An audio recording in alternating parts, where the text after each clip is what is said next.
Want to achieve network marketing success? Then you're in the right company. Hello, and welcome to Leave Nothing to Chance, hosted by networking marketing giant, John Solleder. Learn everything you need to know about the network marketing space from somebody who's actually done it. Join us every week for front row seats as we feature some of the finest and most successful personalities in network marketing. Leave nothing to chance. Join us now. Well, this is going to be a fun interview, and the great Dan Catto is on the Leaving Nothing to Chance podcast. And Dan, I know we're recording this a little bit before New Year's, but this is our first show of 2022. So Happy New Year early, and Happy New Year to everybody else. And thanks so much for being here. Industry icon, legend, business builder, trainer. I have not enough great things I can say about this man and the career that he's had. Dan, why don't we just start? How long have you been in the industry? Well, first of all, John, thanks so much to having you invite me, onto your podcast. It's an honor. It really is. You and I know a lot of people are now just listening to this live and recorded, but you and I, just before this recording, we're having so much fun reminiscing just about the industry. And as I was sharing with you, you're one of the guys, or one of the distributors, one of the people in this industry that's been around longer than me. And I've got tremendous respect for you, John, and what you've done just in your, just in terms of your track record, your successes, but what you've done for the industry. This industry for me is radically changed and saved my life. So, which I know we'll be talking about and discussing and, just sharing with you. But I got involved back in 1988. So you and I were kind of laughing about that earlier. Just all of the fun stories. When I say laughing, we just because of joy. I mean, just the ups and the downs of the industry, but just some of the fun stories that we have of the industry and how it's evolved and the things that we've gone through, how much the industry has changed, but still at the same time, how much the industry hasn't changed. And I know those will be some of the things that we'll be discussing and talking about in terms of the fundamentals of the business and all of it. But I got started in 1988. It seems like yesterday because there's just so many clear-cut pictures in my mind. We were just talking about some of the great leaders and icons of our industry that got started around that time, that today are the heads of companies. It's their companies. They're the great leaders. Many of the names that, if we talk about them, we'll talk about them on today's call. I don't know if we're allowed to, but it was a defining moment in my life back in 1988 when I started. And I don't know if I should share with you. Should I share with you how I got started? Sure. Yeah. Okay. So John, I got started in 1988, June of 88 in Canada, a country that you're very close to. And I was in Toronto, Canada. I had spent the previous 12, 13 years in the corporate world. I was born, not raised in Toronto entirely, because I lived overseas in Africa for a while. My father was a United Church minister. He did missionary work in Africa. I lived in northern Canada for a couple of years as a very young boy, but traveled a fair bit as a young man. But started my business career as an adult, as a young man in Toronto. And in 1988, it was not a good time for me. I went through, as I say, my own personal 9/11. I went through, well, first of all, I had been in the corporate world for about 10 years, from the mid-'70s to the mid-'80s. I left the corporate world to start my own business, and I ran and operated my own business for 2 years. That business went under. I lost all of that. I went into serious debt, massive debt. As a matter of fact, I was about the brokest person, well, certainly the brokest person I knew. I went back into the security of corporate at that time, which was the tail end of 87, the early part of 1988 was all of this transition and this whole process.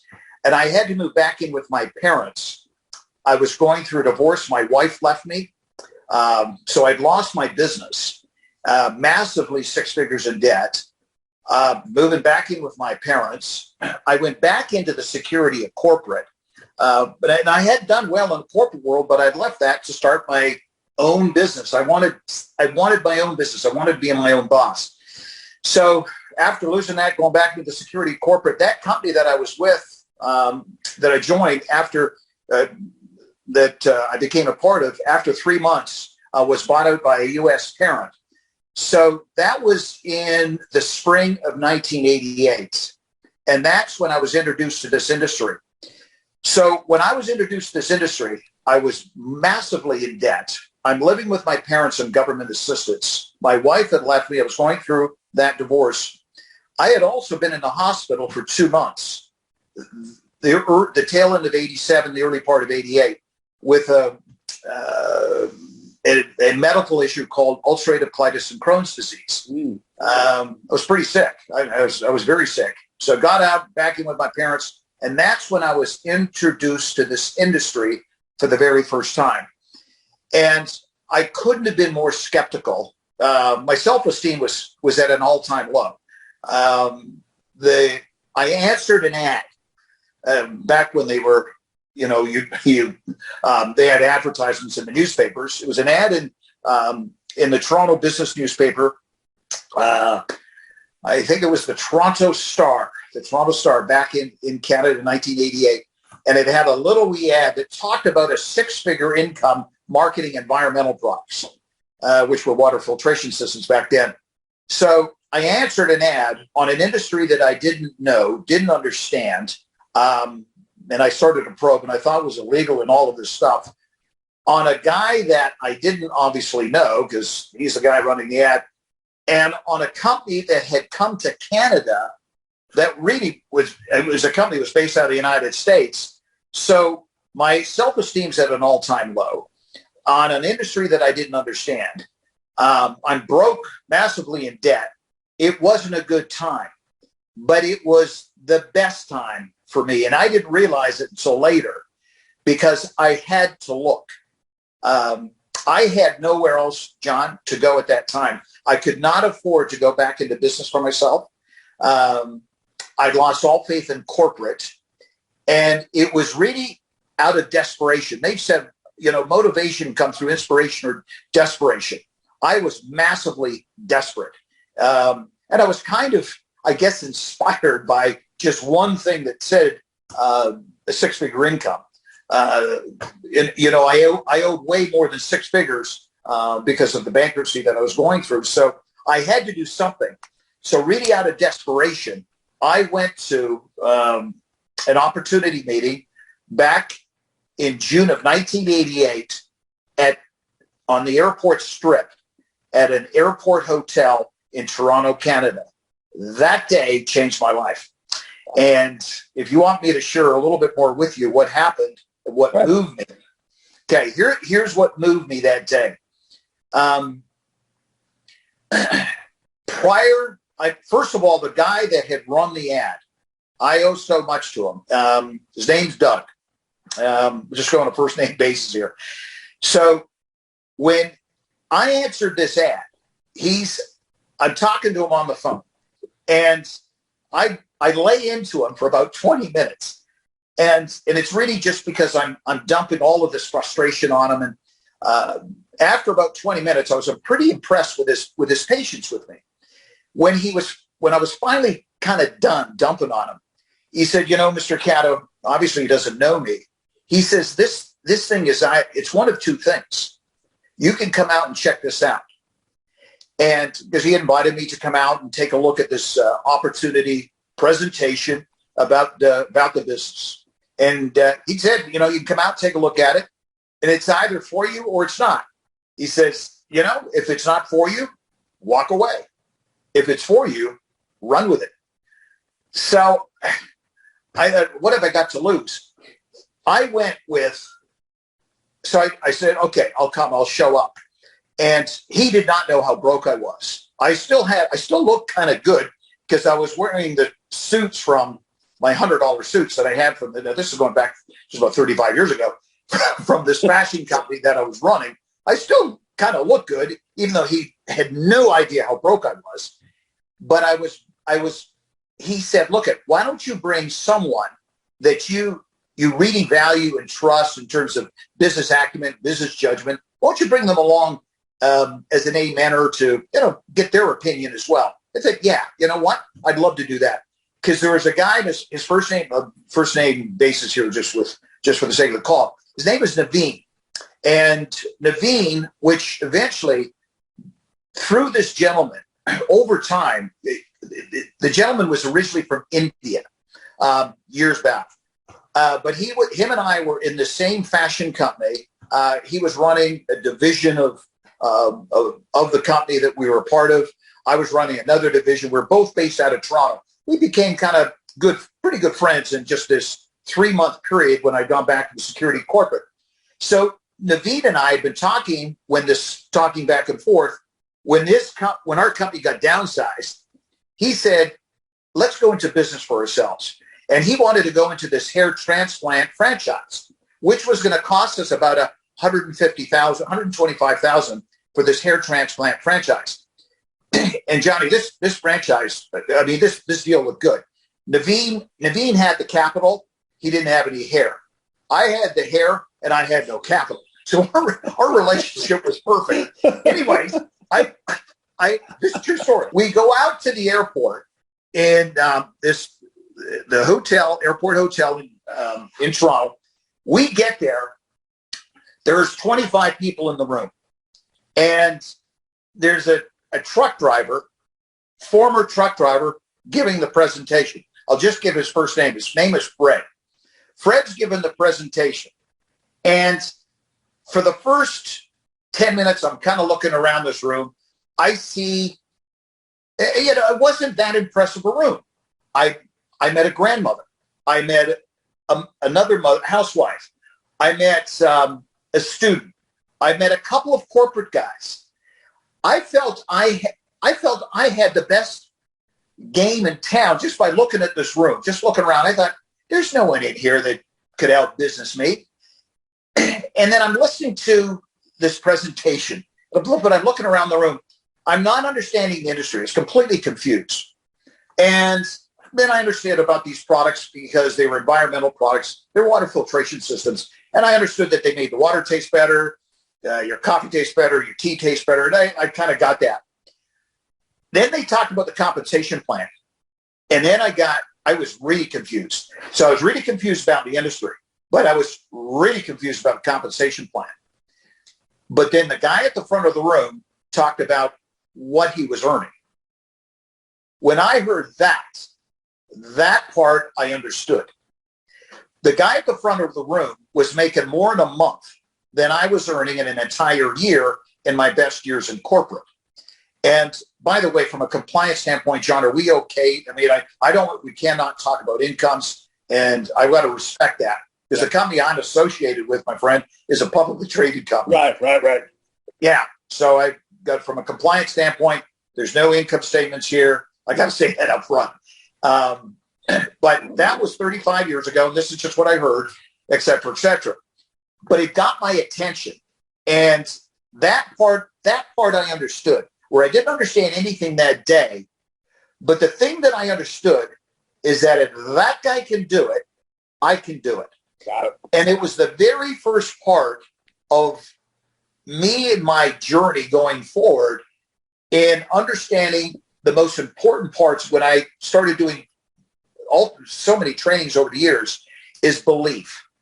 And I found that belief was absolutely critical on two fronts.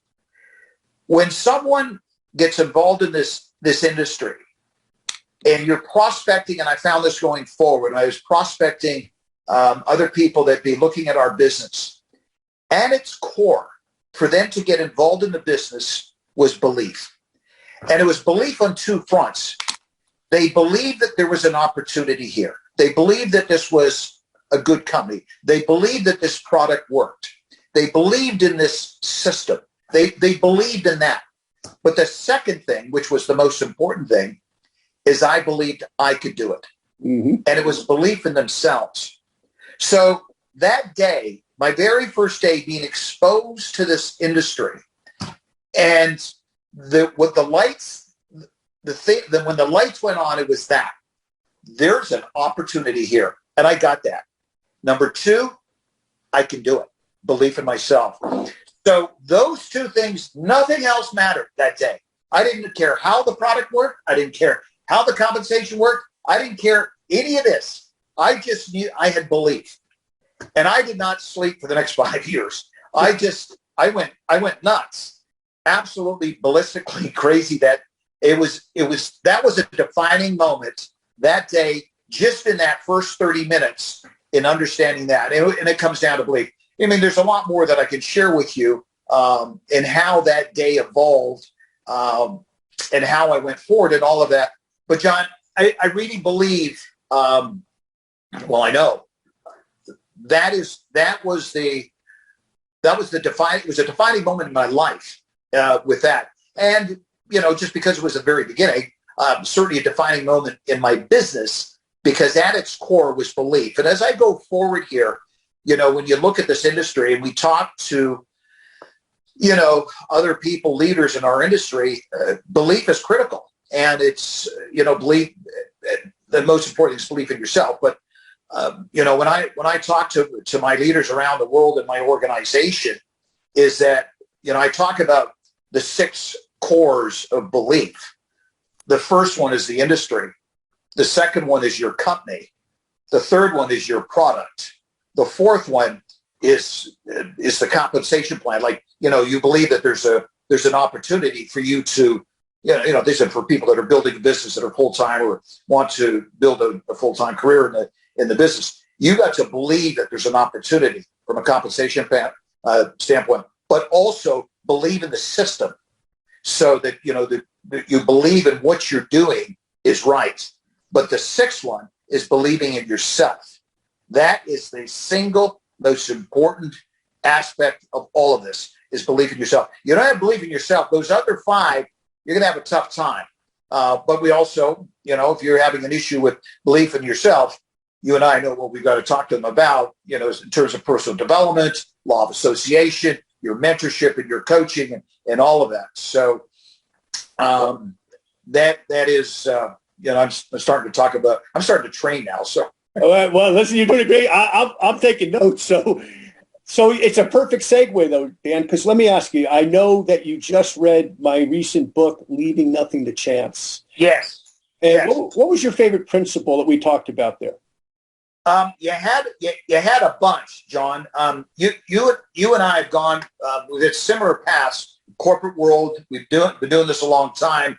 Canadian relationship. There was a couple, and one of them just jumped out, and because they were traveling more than me, it was the one about committing, and that commitment, because so many people that I've seen in this business, so many people give up too soon, too quick, too early.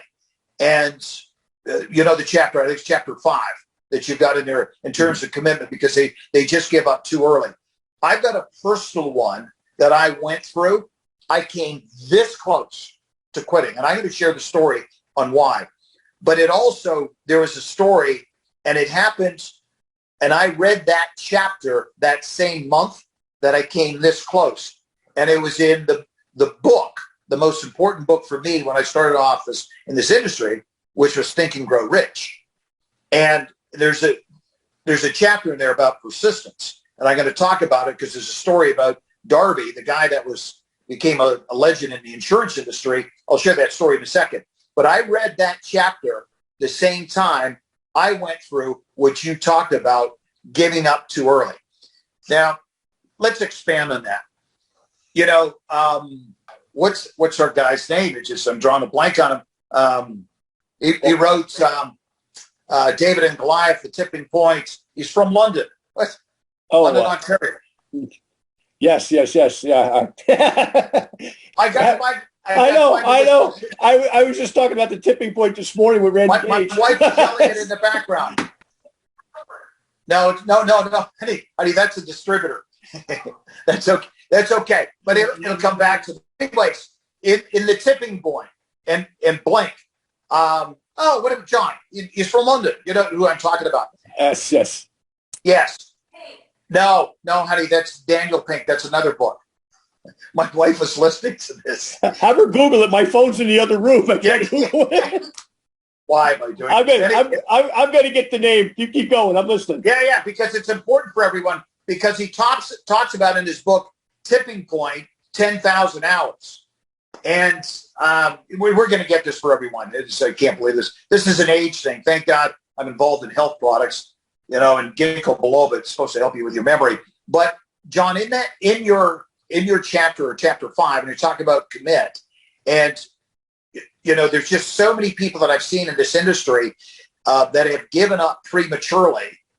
If you take a look at outside of our business, how long does it take for someone to be successful in just about any endeavor that you take? It doesn't matter if it's, relationships, becoming a professional athlete, the amount of people as well that in terms of attrition, if you look at accounting in Canada, they say that 85% of the people that enter accounting never become CAs. 96% of the people that enter pre-med never become physicians. 85% of the people that enter the military never get promoted. It just goes on and on and on. How many people either quit, give up, and fail, et cetera, et cetera. But the biggest one for me on that chapter, that particular chapter, is about perseverance, commitment, consistency, persistency, and just not quitting. So it is February of 1989. I had been in the industry. I've been with the company that I joined. I've been with the company about 8 months, John, and living with my parents. So I'm living at home. I get a phone call. I'm working 8 to faint. The business was up and down, up and down, up and down. I get a phone call from a guy that I respected from a town. The town is called Windsor, which is a 4-hour drive outside of Toronto, Canada. And he told me when, we chatted for about 30 minutes on the phone. I hadn't gone 35 minutes. He said, Dan, I'm in. What's the highest position that you could join in this company? What is the financial commitment? Tell me what to do, and I'm going to do it. This guy was he was a financial advisor from the town where my ex-wife used to live, or still was living. So I said, oh my God. And his name was John, by the way, John. So anyways, I said, John, this is great. He says, look, you tell me what to do and I'll do it. He said, I told him I'm going to come out and do a presentation for you. Can you fill the room? He says, I'll have 100 people for you in the Holiday Inn next Saturday. And we're talking on the Monday. The guy still hadn't signed up. We didn't have the tools that we've got today. He says, when you come, I'm going to be buying the product. I'll give you the check, et cetera, et cetera. Long story short, that week, I did not sleep. I was so excited about John filling up the room and me getting rich, et cetera, et cetera. I'll make a long story short here. I drove out there to Windsor in February. Yeah. So I've done the town. Yeah. It's a 4-hour drive on a beautiful day without traffic back then. So I'm living at home, and we called the meeting for 8:00 Saturday night, and 7:00 Saturday night, and I drive out. There's a beautiful day. So I remember my mom waving me by, down out there. She was at the end of the driveway and waving goodbye. And I drive all the way to Windsor in my old beat up jalopy. This thing, John, it could barely run. It had holes in the floorboard. Radio didn't work. Heater didn't work. I didn't have a cell phone. This car barely got to Windsor, but I got there. I didn't park it in the same parking lot. I didn't want to have any of his guests see my car. So I parked it in another parking lot that was beside the Holiday Inn Hotel, which is right on Riverside Drive in Windsor. That hotel is no longer there. It's not there anymore. But there's another hotel that's there. Anyways, this is 1988, February 88, and it's around 6 o'clock at night. I said, make sure you get there at 6 because we got to set up the product and, the registration and all of this. I'm there, I guess, around 4 o'clock, 4:30. It's around 6 o'clock. John doesn't show. It's 6:30. I'm fast forwarding this. He doesn't show. 7 o'clock, he's not there. 7:30, understand there's not him. There's no one there. Nothing happened. And I had talked to him all through the course of the week, and he said he was going to have over 100 people there. 8 o'clock, I'm calling him. That was around 7:30. I'm calling him, leaving voicemail messages. He hadn't picked up the phone. I didn't know where he lived. By around 9 o'clock, I realized this is not happening. I drove around the neighborhood where I thought he lived, which was near the neighborhood of my ex-wife. I thought, my God, the last thing I need to do is have, run into her and all of this. I was not feeling good about myself and the business. Long story short here, it's around 11 o'clock at night, and I know this is not going to happen. I got to drive home. I did not have the money to stay overnight in the hotel. I had to drive home. It's around 11 or 11:15. It started to snow. It started to really snow. In fact, it was a blizzard. And I'm driving and the snow gets worse. I drove it was 11 o'clock at night. I didn't get home till around, I must have been going, I had just enough money for gas to pull over to gas stations, but there's no heat in the car. It was a 4-hour drive that took a little over 8 hours in a snowstorm. I couldn't pull over, didn't have heat in the car. It gives you a lot of time to think. That 8 hours, I came this close to bailing. But here's the blessing in disguise. I had nowhere else to go. I could not afford to go back into business for myself, and I lost all faith in corporate. I had nowhere else to go. I had to make this work. I couldn't quit. And I remember reading that particular, I think it was 2 weeks before that, I'd read a chapter in Think and Grow Rich about an insurance guy. His name was Darby. And he went into California. This is a very rough story on what had happened, but he had gone into California back in the mining days. I think it was in the early 1900s, late 1800s. And he kept on mining and mining, looking for this vein of gold. And, he found it a little bit challenging, a little bit testy, I guess, and it was kind of tough. And then he gave it all up. He just said, that's it. I'm going to go back to New York, go back to the Northeast and go back into what I know. Went back into the insurance business. About 2 years, and he was struggling in the insurance business. About 2 years into the insurance business, he reads in a piece of paper in California about this guy who had sold his mining company to another mining company. And when they sold it, the guy had quit mining before they found one of the largest veins of gold in the history of California. And when he quit, stopped mining, he was 3 feet from that vein of gold. Wow. So what this guy had done, Darby, and he became very successful in the insurance business after he read that. He got a plaque and he put it on his desk and it said 3 more feet. 3 more feet. And he said every time that he was, having a tough time with the sale, tough time with the business, he just always looked at that 3 more feet. Wow. I never forgot that drive that I went through. And I came so close to quitting. I arrived back at my home outside of Toronto. My mother was crying. She didn't think I was going to make it. It was a very tough time, but I didn't quit. There was, another movie I'll never forget. It was Officer and a Gentleman. Richard Gere in this movie, Officer and a Gentleman. he was getting beaten down by the sergeant who was trying to make him quit. And, Gear kept on back talking to him. I guess I think his father was in the military, but his dad gave him a real tough time.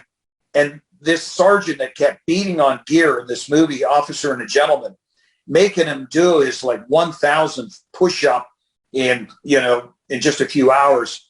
He just looked at Gear, and Gear is under another name in the movie. So one of my favorite movies. But Gear looked up at the sergeant, and the sergeant just looking down. He says, I think his name was Mayo. Richard Gere's name was Mayo in the movie. He said, Mayo, why don't you just quit? And he just looked at him. He says, I got nowhere else to go. So for me back then, I had nowhere else to go, and I had to make it work. So, those tough times, those really, really challenging times, it's what you make of those tough times and the meaning you give it. So that worst day became my best day because I never forgot that. And, going through that, John, how many issues, challenges that we have gone through in our journey. But, I went through that in traditional business too. But the rewards that I've got here, there's just so much more, the greater rewards. And I'm not going to talk about it from a compliance standpoint, but there's nothing I would have rather ever, ever, ever do than doing what I'm doing today. It's absolutely love it. Well, let me make a couple of quick points here, Dan. First of all, that is such a heartfelt story, and everybody listening to this, they've had that moment. They've had that moment. And if you haven't had it and you're new to network marketing, you will have it. Take my word for it. Take Dan's word for it. You will have it. Don't quit, because if Dan had quit on the 401, you're on the 401 or 420. Yeah, the 401. The 401 highway. If Dan had quit, if Dan had pulled into Tim Hortons and said, the heck with all of this, I'm not doing it, got home, took a job, tens of thousands of lives that he's helped to change never would have been changed, not only here in North America, but throughout the world if Dan had quit. That's the responsibility of leadership that Dan took on. And the results have been amazing, not only in his life, and once again, for compliance, we can't get into money and all that. Dan's been incredibly successful financially. But more than that, all of those people who have been helped because he didn't give up that snowy night. That's Malcolm Gladwell that we're thinking of that we can't think of, by the way. And I love his work. And he's a great sports writer too. I don't know if you know that. He's fabulous. He's amazing. He's an amazing guy. He's Canadian. And I quote him all the time about I quote him all the time too. 10,000 times you have to do it. And it became, And it's like, oh, well, what's the guy's name? Yeah. So, Dan, obviously Think and Grow Rich had a huge impact. But if today, and I know you're in beautiful Florida and all of that, but if today they arrived at your house and they said, Dan, you and the wife pack up, we're taking you to a deserted island, plenty of food, plenty of water, but you're limited on what you could bring. You can only bring 3 books with you. Obviously, Think and Grow Rich would be one. What would the others be? Think and Grow Rich, the first one, A Man's Search for Meaning by Viktor Frankl. That would be number 2. And number 3 was not my choice 33 years ago, but it is today, and that's the Bible. Okay. Great. Those 3, hands down. Great. So let me ask you this. You've started countless people over these, what was it, 88? So what's that, 12? What are you going on here? 34 years. 34, Yeah. 34 years. You've started lots and lots of people in this industry. Yeah. What's the best way to get somebody started? How do you get them started? Not only obviously physically they sign up, that's all a given. How do you really get them started in terms of get them off to a fast start, get them to see that the business is real, get them, as you said earlier, to believe that they can do what you've already done and others are doing in your company? What do you do to do that? John, before I get there, which is really, really important, because that is such a great question, for the audience, because you're reaching multiple countries, markets around the world. The one constant, because cultures are different, to technology, there's just so many tools, and we'll talk about that out there that are available today for us that we didn't have back when we got started, which in a way might have been a blessing because that part of it didn't complicate things. It made us keep the business simple. And it brings us to this in your question, is that the one constant that you have around the world is that cultures being different, countries are different. There's two things that are constant. Well, certainly for us with my business and my company, number one, everyone certainly loves the products that I'm involved with my business, but everyone wants a better way of life. That is a constant. People are always looking for, no matter where you are, I don't care where it is, and what status they have, they want a better way of life. So when I'm looking at getting someone started in the business, first of all, I want to talk about before they get started and what I do to get them off to the fast start. The first thing is, number one, I can't work with someone, and this is important for the audience, because you can't push a rope. You can't put toothpaste back in the tube. Well, you can push a rope if you're in Canada in February. John will tell you that. So, anyways, I can't work with someone unless they're hungry. I look for someone that has got burning desire. And if they're not hungry, I can't work with them. The second thing I look for, are they prepared to go to work? And we talk about that. We talk about, going to work and what you need to do and the game plan, et cetera, relative to what their goals are with the business. It doesn't matter if it's part-time, full-time, or all the time. There is going to be work involved. So they've got to be hungry. They've got to go to work, but they've got to be teachable. And if they're telling me how they're going to do this business, I can't work with them. They've got to be listening to me in terms of our program, what we've got to do, in terms of our model, our system, what we got to do to get them off to the kind of start that they wanted in the business. So the burning desire, the willingness to work, and that coachability, that teachability, those three things are a constant no matter what country, what market you're in around the world, and what gender you are, or how old you are, or where you come from. It doesn't matter. So more today, John, than ever before is that's important, because when you go from market to market, and when you and I first got started, it was like there was only two countries. It was Canada and the United States for us. It didn't take too long. We were over in the UK, we were in Europe, et cetera. But you and I, for a lot of us, we had to go over there and make, a massive commitment. It was unbelievable. But today we can reach the world so fast, so efficiently, so quickly. I'm talking to the audience here that knows more about technology probably than I do because of my age and my generation. You and I were joking about this earlier. The millennials and before the millennials, they'll forget more than you and I'll ever know about technology and how to reach the world. My God, what a time, in terms of opportunity for them as far as building a business and building a global business and having 6 to 7 billion people to reach, where you and I, back when we got started 33, well, John, you've been longer than me, but 33 years ago, if there was somebody outside of my area code, I had thought I had gone to another universe, because, wow, I got somebody in another town, somebody in another, area code.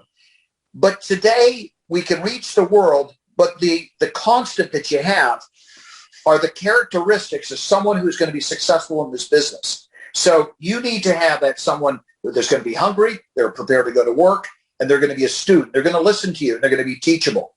In terms of getting them started, it is so important, the simplicity. Keep the thing as simple as you can. I want to keep it dodo-proof and dano-proof. It has to be so seamless and so simple that in just a few minutes, you're able to get this person into the business, off to a quick start, and get them going into the business. So simplicity, I'm talking about just that DMO, when someone gets started off in the business, those three characteristics that I talked about, and the DMO, the very simple DMO, daily method of operation, the first 48 hours and the first 7 days that they're in the business, simplicity is critical. Don't complicate, because if you complicate, you can't duplicate. Never forget that. Complicate, you won't duplicate. So keep it simple. I can see you writing that one down. I am. Yeah. I'm still learning. Yeah. The basics of the business is critical. Basic. I don't want them to do anything else than share the product, share the opportunity, and promote the next event. Nothing else in their head. All distractions, all excuses, they're all equal. All distractions, all excuses, they're all equal. So the zone that they're in, the runway that they're in, what they're in for that first 48 hours, because I'll tell you, the first 48 hours is key. It is key. Do you know that 85% of the people that buy a car, that go into a car dealership, purchase that car within the first 48 hours? That's a clue. And that's a big ticket purchase. That's a big ticket purchase. So in that first 48 hours, when you've got that brand new, excited baby distributor getting involved in the business, they're all pumped up, they're all fired up. You got to get in front of their people. And that is, so you keep it simple and you focus on them getting in front of their people. When I got started off in the business, I do the same thing today. I'm going to say two names, Doug and Jeff. Those two guys were very instrumental. You know the Jeff I'm talking about. Very well. Yeah. So Jeff told me, as I connected with him immediately. He's one of my dear friends today. I was just on the phone with him. He lives over in Siesta Key here in South Florida. He said, Dano, you provide the people, we'll provide the presentation. I can do that. Belief comes right back to him talking about belief. Simple. I don't have to do this. I don't have to do that. All I need to do, provide people. Today, you got a social media. I mean, it's coming out the woodwork in terms of connection and your sphere of influence you've got. Back then, I had 48 hours to get started, which I started way back then. 48 hours. I had to provide a list of everybody that I know. Don't prejudge. The ones you think will, won't. The ones you think won't, will. So don't prejudge. Put everybody on the paper. You know, it's just vapor until it's on the paper. So I just had to put everything onto the paper, and then we broke it down. Product, business. And that's all it was. How are we going to lead? We're going to lead with a product, or we're going to lead with the opportunity. And then that's all it was. But I provided the people. They provided the presentation. And that goes back to belief. And when it was belief, when you have belief, what do? You take action. If you don't believe, you stall. So, you know, they say the confused mind will say no. The confused mind will say no. So keep it simple. Get the person to just, I can do that. When they say that, they're going to take action. What do you want to take them action on? People. That's as an upline, as a sponsor, leader, upline. What you don't have is what they have, and that's people. You don't have their list. You don't have their sphere of influence of the people that they know. That's what you got to get to quickly. And you got to do it. It's not even 7 days. It's 48 hours, because as Jim Rohn will say, the birds will get them. The birds will get them. Because the birds got my guy way back in Windsor in 1988. And I don't know what kind of birds they were, but they got them. I never did talk to that guy. Never answered the phone. He never returned my calls. It was years before I finally talked to the guy. By that time, it didn't matter. I had a lot of success. I'll just say that, and way more success than he had in his business. And by the way, that's a fun story when I showed up at his place, because it was just down the street from my ex-wife's place, who left me. That's another story, and that's another funny story too. Blah blah blah blah blah. But to cut right back to this, John, and what you're sharing with me is that I focus on that in the very beginning. That hungry, teachable person that wants to get started, that's prepared to go to work, and I have them focused, because everyone has a little bit of a different system with their company, in getting them started. But make sure your company's system is simple. The masses can do it. If it's simple, you can duplicate. Remember I was saying that, can't complicate. And it's got to be so simple that anyone can boom, boom, boom, boom. A 3-year-old can do it. Mind you, a 3-year-old knows more about technology than I do, and that's for sure. But no matter what your system is, it has to be a simple, very simple, massively simple, duplicatable type system that someone can do quickly, that you can expose the masses to fast. You make an incredible teaching and points, Dan. I could listen to you all day on just this one subject, but perfect illustration. We were talking about, kind of some of our common roots before, going back to Larry Thompson, for example, and Herbalife. Yeah. I remember when I started in 1983 that I heard a girl named Jerry Satanovich speak at an event that I went to sometime in that first year I was in that company. And she said, I got my first check and it was 97 cents. I don't even know if I would bother to cash a 97-cent check, but she said, and she made a great point, and it stayed with me 39 years later. And it backs up exactly everything you're just talking about. She said, I took it to the bank and it cleared and it proved to me the company was real. Right. Whether it was 97 cents or $9,700, it meant, the company really has a bank account. Belief. And so her belief in herself grew because it also backed up the company. Hey, Dan, let me ask you about tools. Tools have changed so much. I mean, we've had tools for as long as we've both been doing this, but the tools have changed. How do you use tools today? How do you implement them? How important are they to the growth of your business continually? Wow, what a great one, John. I could do a whole day on this, baby. Even a couple of days on this. For people that are listening to your podcast, I know with your audience, for the most part, they're distributors in this business. I'm sure we've got a lot of people that join this, that are listening to your podcast. I'm sure there's some that are listening to podcasts. They may be learning about the industry. They're green to the industry, but they want to know more about it.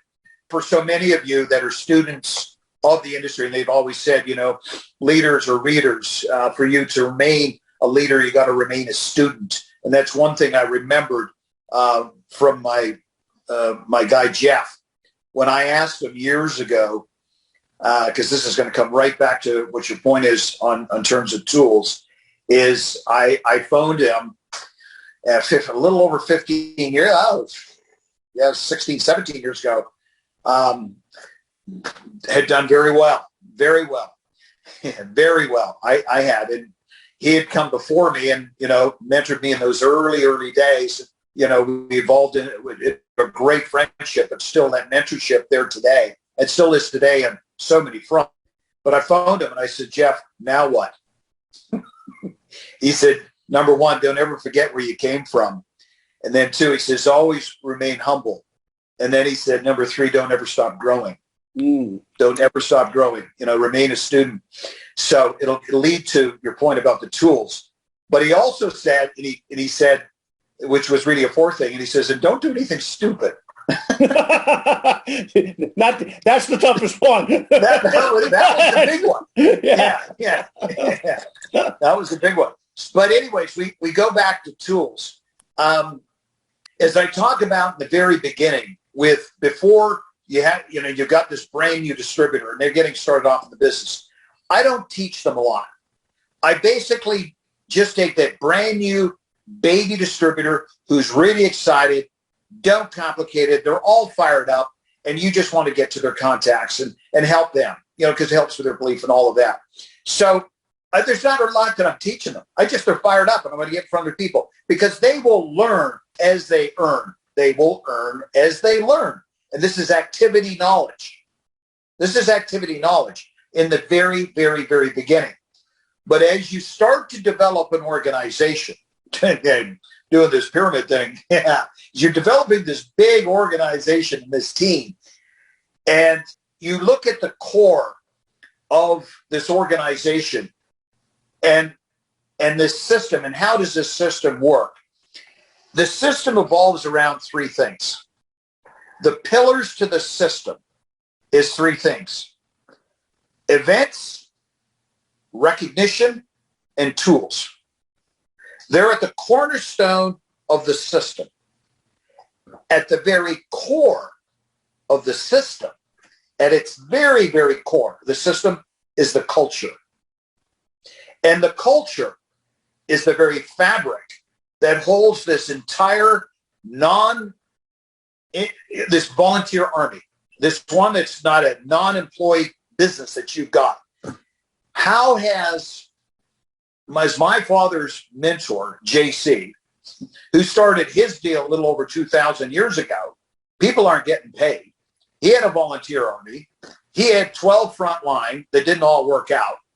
I guess it was like a breakaway, right? It was 12 frontline. So they didn't all work out. But how do you hold that together? Well, they had weekly meetings. They had quarterly events. You got Christmas, you got Thanksgiving, Easter, etc. You got your quarterly events. And you had to read the good book every day. It's personal development, all of that. So that's why I say I go back to the Bible and I'm going to finish with tools here, John, because it's such a great point in how tools have evolved. But the tools are, again, at the core of the system. As I said, those three things. And, I'll just fast forward to your question on the tools, because when you and I got started, we only had a handful of tools, and it wasn't complicated, but we weren't able to build a global business. Still today, it's really over time, not overnight. Success is really over time. Again, not overnight. But the tools that we've got today are insane, which you've got. Most of the tools that you and I are using today, we did not have back 33, 34 years ago. The tools you and I had, remember we're talking about the tape cassette, which they now find in a cave, which was your garage that your son yeah. Holding one up. Yeah. That's it. If you're under 40, this is a cassette tape. I remember when the first cell phone came out in 89, it was the size of a rainbow. I remember that. It was plunked beside my car. You had to pull over because you needed two hands to hold the thing. And I mean, it wasn't a smartphone. I mean, it was like this. But you and I did not have a lot of tools. The biggest tool that you and I had back then that we had was the phone. And we had the phone. We had with cassette tapes. Videotapes came out, with cassette tapes, videotapes. The message here is that we leverage from the tools. I could not be the issue. The system was the issue. If I was the issue, I couldn't be duplicated, but the system could be. So the tools had to be duplicatable tools that the masses could use. If a tool was being introduced back when I got started, and I remember talking to my buddy Jeff, my mentor back then, if the masses couldn't use it, don't use it, because it can't be duplicated. If you got a tool that only one person could use, don't use it. Like only you can use, don't use it, because your people are going to do what you do, not what you ask and tell them to do. And they're going to be watching you. So the tools back then, we didn't have a lot of them. Today, the social media tools that we have to leverage from what we have, I mean, your stuff that's in your books is gold. It's pristine. These stories, we've always said, facts tell, stories sell. You've got incredible stories in there. It emotionally drives people because we're an emotionally driven business. And your stories are incredible, but they're real, and it's training. It's just fantastic training. So in terms of tools, I'll give you an example. I just did my group call for South America. I did a Zoom call yesterday. There was 11 big calls that were going on today, but in my organization, because my business is in 60 countries. Can I say how many distributors, or from a compliance standpoint? Sure. Yeah, that's fine. Yeah, you bet. I've got 1.4 million distributors in my organization. Yeah.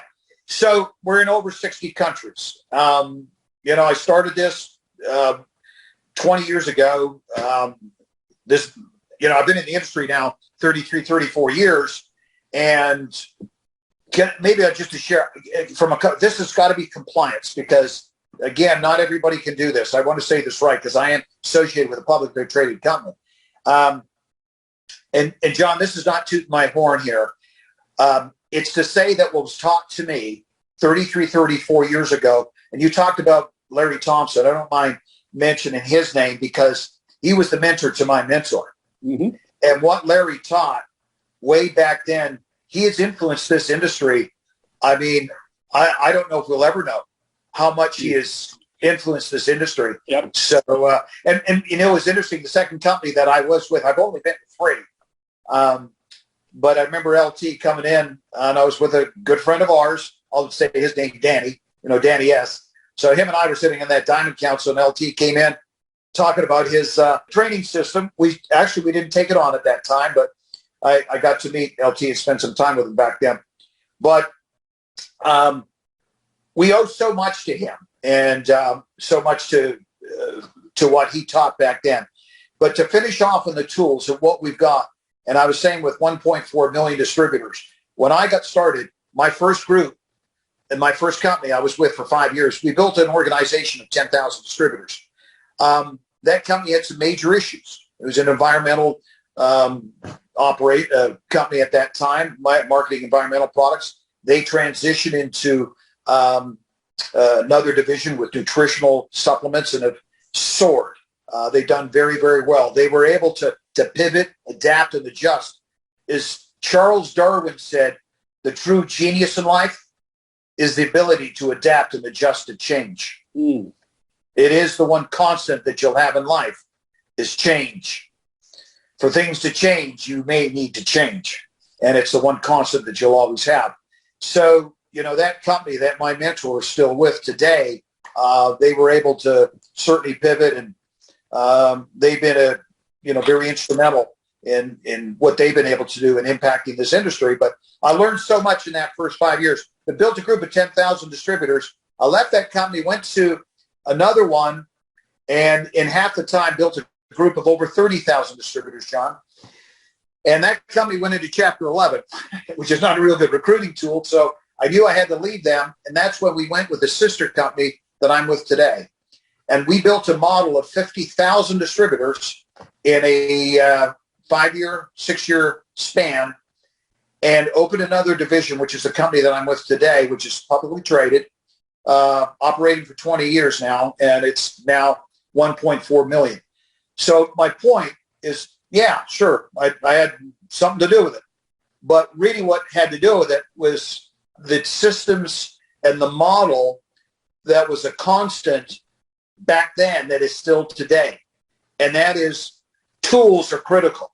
No matter what they are, the tools will change, but you have to have the tools. You cannot build a house if you're an architect or you're a carpenter without that toolbox. The tools that we had back then, maybe the phone it's evolved into a different kind of phone. But what is constant is that you need your tools to build your business. And the tools need to be duplicatable for the masses in your organization. So whatever group I'm talking to or is listening to this, whatever leader in your organization, the tools that you have for your organization and your team and your business, if the masses can't use them, don't. Because you won't be able to duplicate it. They have to be simple, duplicatable tools that the masses can use. Social media is huge. The computer, obviously, websites, all of what we've got, all of our podcasts, being able to go on 24/7, all of that. So I'm talking, Johnny, this stuff. Doesn't matter if you're in Asia, Eastern Europe, because I'm in Asia, Eastern Europe, Russia, which I spent so many time. Just my last big trip that I made was down to South America, to Lima, Peru, where I got a massive organization. We were going throughout all of South America. The tools have to be constant, consistently simple in terms of being relatable to the masses. Critical. If you can't do it, I just repeat it again, don't introduce it to your group.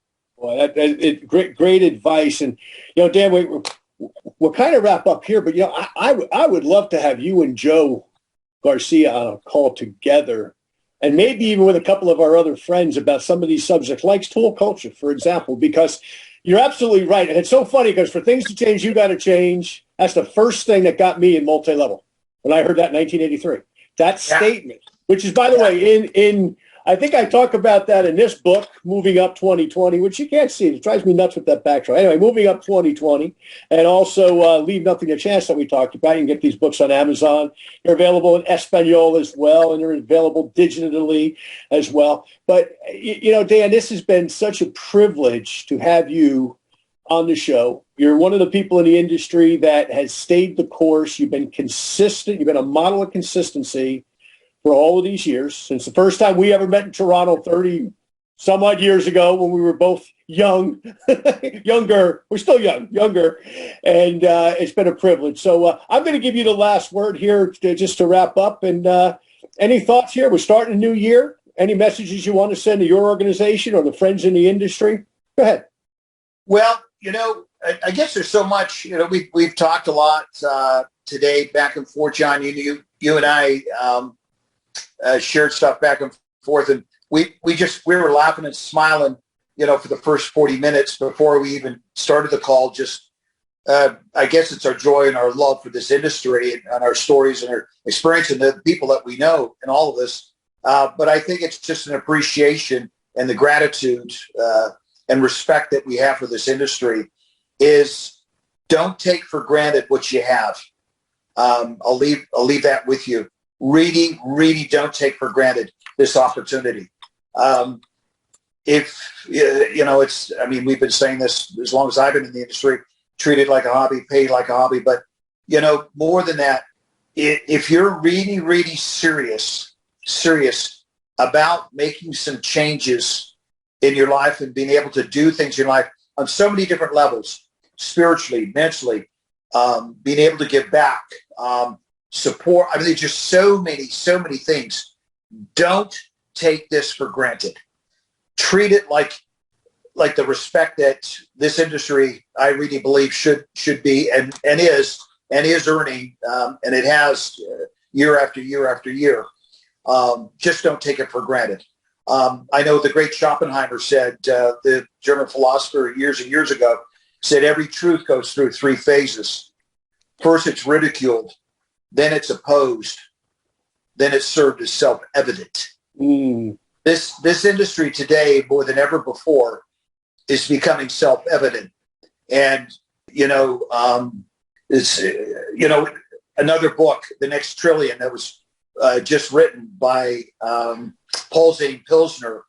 His first book, The Next Trillion is about the health industry and direct sales and direct marketing. But his first book, Unlimited Wealth, 1989, Pilsner wrote that in 1989 when I read it. He talked about distribution, communication, and technology was going to be the world of wealth and, where wealth is going to be created in the coming century. And he was dead on.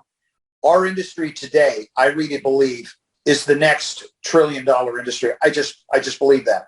In his book, The Next Trillion, he talks about that along with what's happening with health. But don't take this for granted. Don't take it for granted and have a lot of fun. I've had a lot of fun today, my friend. I have too, Dan. Well, like we can say, we leave nothing to chance as well. Yeah. There you go. That's a great read. Thanks so much. Thank you for listening to this week's episode of Leave Nothing to Chance. If you want to know more about what it takes to succeed in the network marketing space, join us again next week for another amazing episode. For additional resources and to connect with John Solleder, visit leavingnothingtochance.com. Don't forget to leave a review, and we'll see you next time.